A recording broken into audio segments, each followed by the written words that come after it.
It is another week here on the Matt Barrie Show on the ESPN College Football YouTube channel. Hope everyone's having a good ending to their summer. And I say ending, I know August still has to go.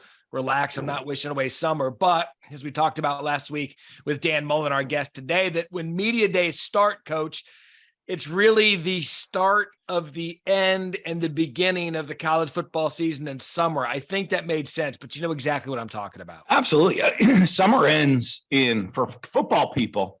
Summer is long gone. I mean, you know, what's funny for me is, I guess since freshman year in high school, summer ended August 1st, like, you know, pretty much every year of my life until last year. I got to actually not coaching, waiting to see what we're doing with ESPN, what's going on TV. I got to realize that there actually is life in August outside of football.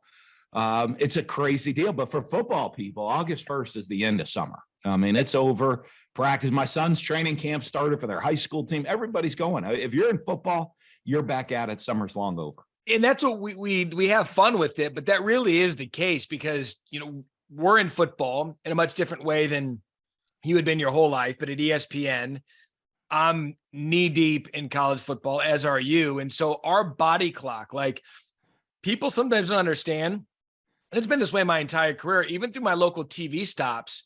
I was in Wisconsin, which revolved around Wisconsin Badgers. I was in Oklahoma, which was all Oklahoma Sooners. Then I was in Columbia, South Carolina with Spurrier.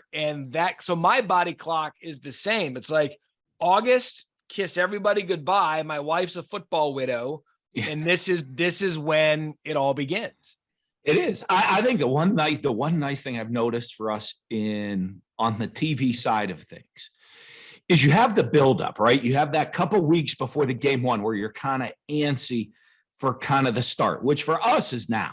Right. Right. When you're coaching, that was like July 10th, you know, like my wife would see like the game face, like, hey, we still have another week of summer and your game face is starting to change. So I'm like, well, the prep work's getting ready to go. The mindset starts to shift, but it does. I think the excitement, the excitement of football season and the buildup is it gets everybody fired up. They cannot wait because the stories are coming up. What's going on in training camp? NFL is starting to report. College football is going to start reporting what's going on in training. Who's going to win the quarterback battle? Who's going to do this? Hey, there's a fan. Everybody has their fan day. So we got to get up and get one extra day of tailgating in, and everybody's ready to go.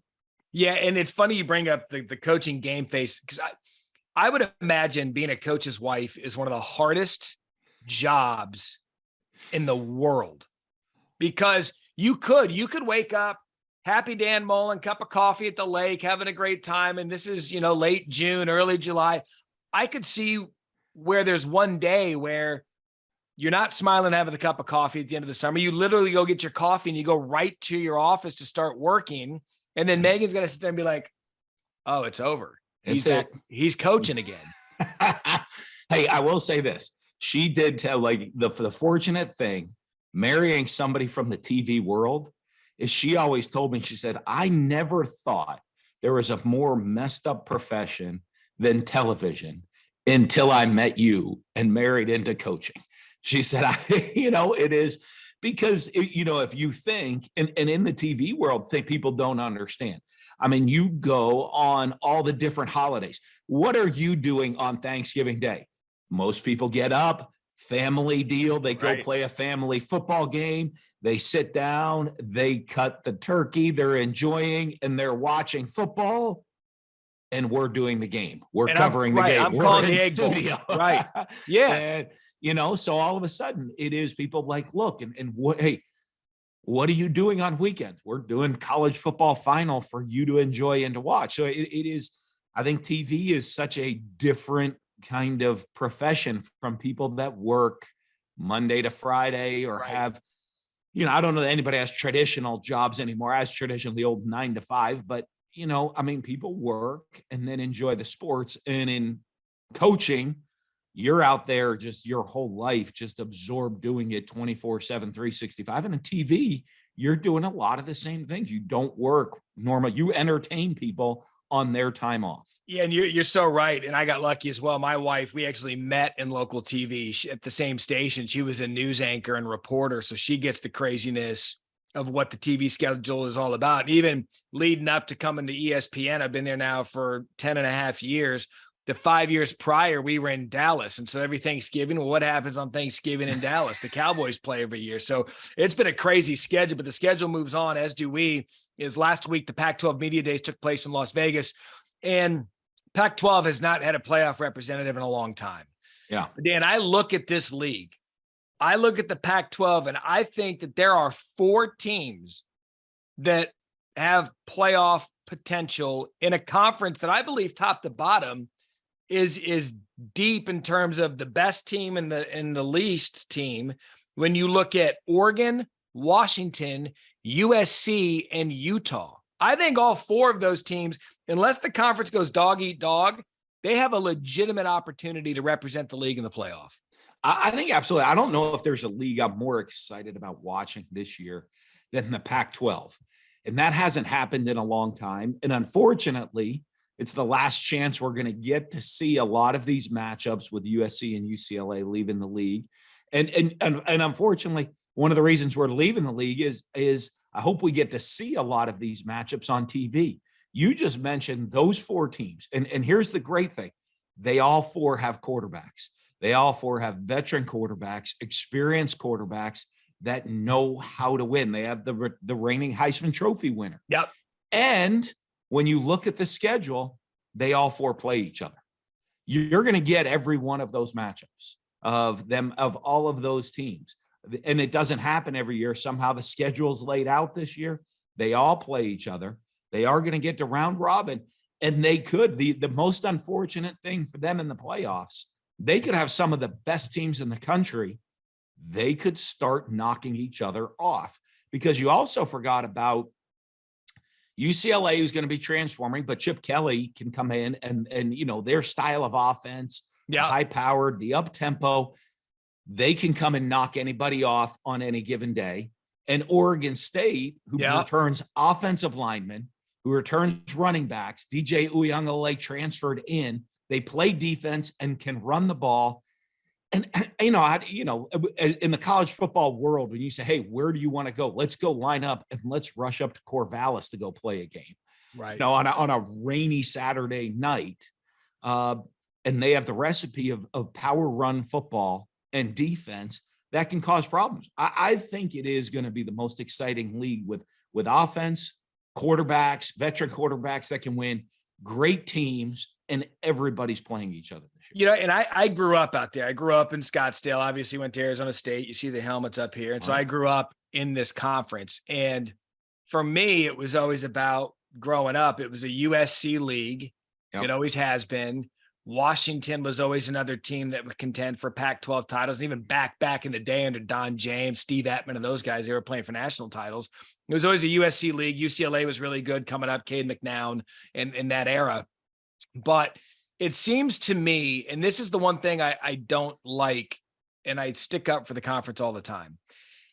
When Southern football exploded nationally, and I say that because, Dan, you know this, back in the day, college football was Miami, it was Nebraska, it was Notre Dame, and it was USC. That was it. But when Southern football exploded and the SEC just took into this national behemoth, it was almost as if we as a college football consciousness forgot how much good football is played out west. I mean, listen to this right now. Bo Nix, you just mentioned him. The quarterback's coming back. Michael Penix Jr., Caleb Williams. It seems as if some of these guys, Cam Rising at Utah, DJ, I mean, this is a league that I think deserves the same amount of attention, if not for the time zone. It does. And you said it. I mean, Michael Penix, to watch that Washington offense, and he has 2,000-yard receivers coming back. Bo Nix with the top running backs all coming back in that offense for them. I mean, it is – Caleb Williams is, college football's Patrick Mahomes.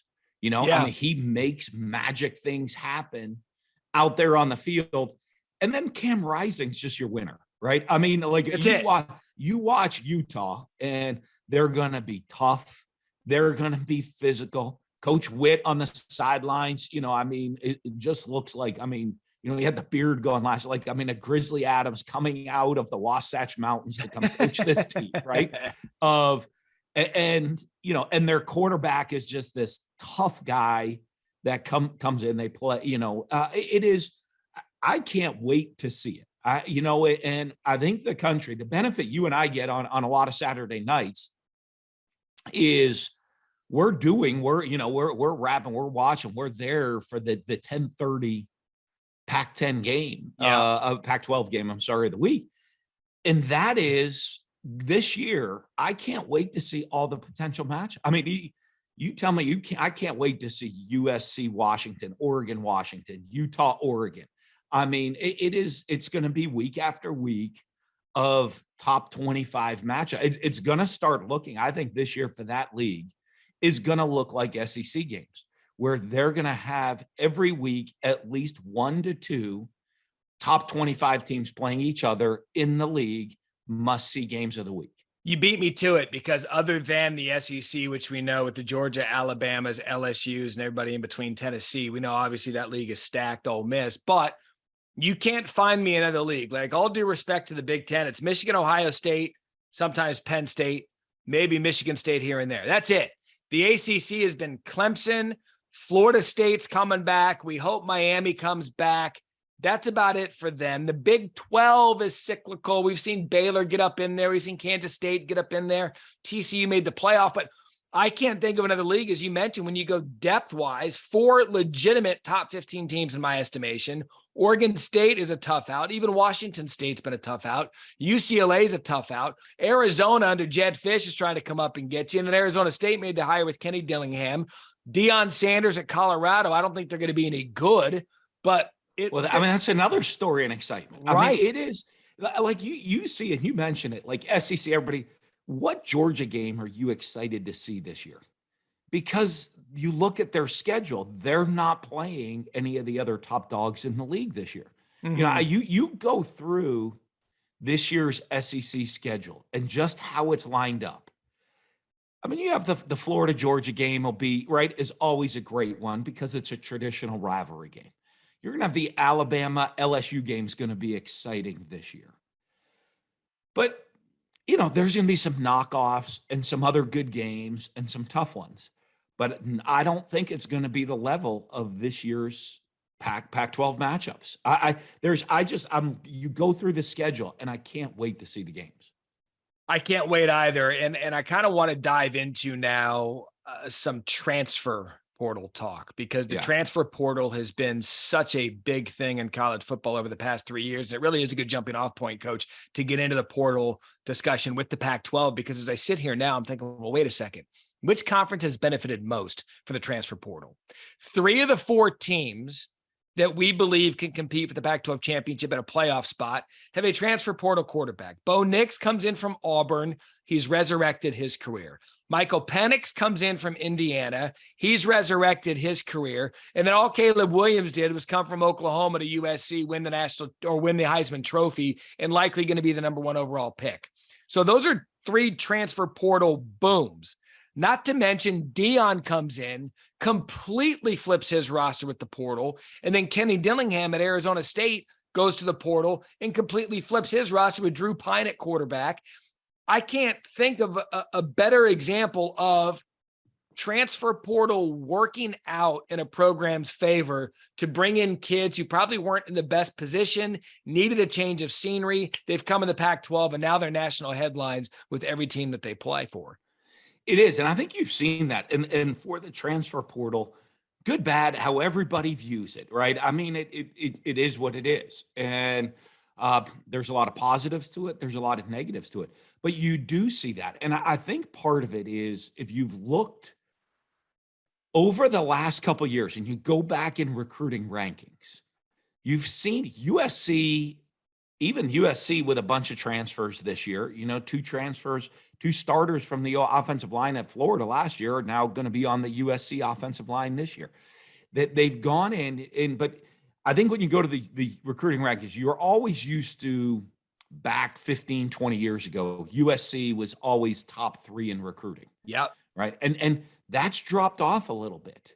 And, now it's USC and Oregon have kind of been the two that make a little bit of national news in recruiting, but the portals help them.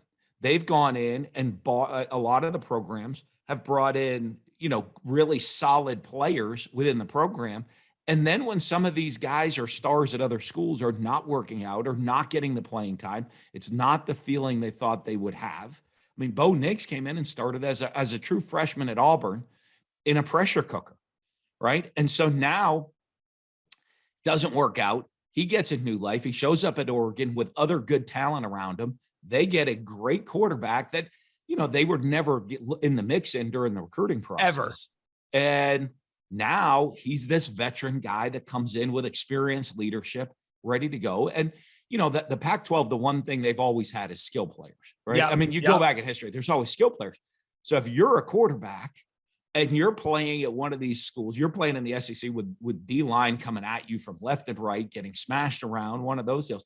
You say, hey, out here, there's some skill players waiting for me on a roster that's ready-made and I can step in and play right away. It's pretty exciting. And they've done it. What people realize, and everyone looks, Colorado, Deion Sanders completely revamped, got rid of everybody, brought in all new players, Kenny Dillingham. Arizona State had more transfers, more guys out of the transfer portal than any school in the country this year. Yeah. So it is interesting. It's worked out very, very well for the league. And as people know, when you go out there, I mean, you're going to college and you're a college kid. I mean, you're going to some pretty nice campuses right there, right? I mean, you walk around the campus in Westwood and that's okay. You go out to Arizona State, I'm sure there's no pretty sights around campus. I mean, the weather is right. It's zero, right? It's I mean, you go up to Oregon and I mean, hell, if you go up to Palo Alto, I mean, oh my goodness. It's so, these kids come and visit and they're skill players. This is really nice. This is not bad. They're great schools. I'm going to step on the field with some skill players, go play and have a good time. Let's go. Yeah. And that's something I want to hit on. We'll hit on that throughout the season. I want to ID, and maybe DJ Uiagalelei is a good place to start off when the regular season starts. I want to touch on the portal each and every week here when we get into this and see the guys that have found a new home that have excelled, because the transfer portal is such a huge thing in college football. Moving on now to the Big Ten. Big Ten Media Days this week in Indianapolis. And there's there's 3 topics I want to hit here. The first one, the Jim Harbaugh, he's expected to be suspended for the first 4 games of the season. Well, if you look at the first 4 games of the schedule, it's not exactly murderer's row of who he's going to be missing. We're still waiting for an official ruling on that. But with Michigan, am I overreaching that they have overtaken Ohio State, even though the Buckeyes were 11-1 and could have beaten Georgia in the college football playoff? Am I overstepping to think that right now, because Michigan's won the league the last 2 years, that they are now the team in the Big Ten that Ohio State now has to catch? I think so, in that, it's gonna unfortunately, it's gonna come down to the one game, right? I mean, it's gonna come down to that game at the end of the year. The question is, are they both undefeated, or are one of them going to get knocked off possibly prior to that game? I mean, can somebody slip up? Can a Penn State or a Michigan State maybe jump up, or Wisconsin? I don't know, but can someone jump up on a given day to go beat them? Because it's hard to be focused every single week and you're going to have down days. But I think the fact that they have finally found the recipe to beat Ohio State multiple times consecutively now, right? Yeah. And they have the momentum, and the game is in Ann Arbor this year. I think they are the team to beat. I think all the pressure going into that game, the Ohio State-Michigan game in Ann Arbor, everything is on Ohio State and Ryan Day, because if they go again, I think it is now Michigan's league, because Michigan's going to go and have the chance to win the 3rd straight title, 3rd straight play. Whoever, the Big Ten champ's going to be in the playoffs. Correct. So it's going to be their third straight playoff appearance. And even though Ohio State, talent-wise, ability-wise, and on a national stage They're is as loaded. good as anybody, as anybody, if they stub their toe against Michigan for a third year in a row, I think it's a problem. And for them, there'll be a panic in Columbus. There really will be. And I said this with Feinbaum a month ago. The fact that Ryan Day's job would even be in question because of a game, I think is absolutely absurd. But that's the game to get you to the level. Now, again, they got in the playoff regardless. I think a lot of people and moaned about that, but then they go and take Georgia. They're a missed field goal away from going for the national championship, and they probably win the national championship because they'd have played TCU. And so, they're a receiver staying healthy. I mean, if they're their top player gets knocked out of the game, or they probably win the game. I mean, if he's healthy, they win that game because if you put him on the field on that final drive, that's going to be that's a 15-yard field goal, not a 50-yard field goal. Right. And look at what Ryan Day's done. Either as an offensive coordinator, as a head coach, succeeding Urban Meyer. I mean, they had Dwayne Haskins, the late Dwayne Haskins. He was a first-round pick. Justin Fields, he was a first-round pick. CJ Stroud, he was a first-round pick. You've got Chris Olave, Garrett Wilson, Jackson Smith and Jigba. Oh, by the way, Marvin Harrison Jr. is probably better than all of them. I mean, you can argue, Dan, that Ohio State, even including Georgia and Alabama, has put the most talent on the field in the last 5-6 years than any program in the country. Easily. It's hard to say someone's put more. It really is. I mean, Georgia defensively, Alabama always has the talent. Georgia defensively has put a lot out there. But, I mean, Ohio State has just been loaded. They keep reloading. And the dominance. But you know what? And I'm going to tell you, when you were at these jobs, I used to laugh, when Urban Meyer was at Ohio State, he said, I was coaching at Mississippi State. He said, you win 8 or 9 games at Mississippi State. They think you are the greatest thing in the world. Here at Ohio State, you got to win all of them. I said, well, the problem at Mississippi State is I got to go play the SEC West every week, and I'm playing Alabama, LSU. I'm like, you essentially have to beat Michigan because you roll the ball out and win all the other games because that's what you do. He said, yeah, but that one game is all that matters. I have one. You have to pick 8 of the 12 to win. He said, I have to win the one of the one. And, I mean, that's what it comes down to. And that is, I'm going to tell you, the mental side of football, and don't think this doesn't exist in that game. Ohio State's going to work for it all year. They're going to be focused on it. I guarantee you in spring, they spent spring breaking down Michigan and making sure the plan is in place. All the extra time. That game plan was kind of organized last spring of how they're going to do it, how they want to attack and play the offense and play the defense of Michigan and what's going to happen. Now they'll make the tweaks in game week, but that's all done. And they will be prepped. They will be ready to go. They will be so motivated for that game. But in the back of the head, they've lost 2 in a row and they're on the road. And do they have the number? And the first time something goes bad, Ryan Day better make sure that sideline's not looking at each other saying, uh-oh, here we go again. Uh-oh, did they actually have our number? There's that psychological edge that can jump in your head in those type of games. And we saw it, the 10-year war between Bo and Woody, and then everyone was excited for Urban and Jim Harbaugh, and now it's Harbaugh and Day. I mean, this is one of those. I think it's the greatest rivalry in college football. And here's why I say that. I know Auburn, Alabama, the Iron Bowl, people love it. That's a state game. That's a game within the state of Alabama. Because it's two different states. It's Ohio State. It's Michigan. To me, it's the best rivalry in the sport because you have players who grew up in Ohio that went to Michigan, players that grew up in Michigan that went to Ohio, players that had chips on their shoulder because one of the other ones didn't recruit them.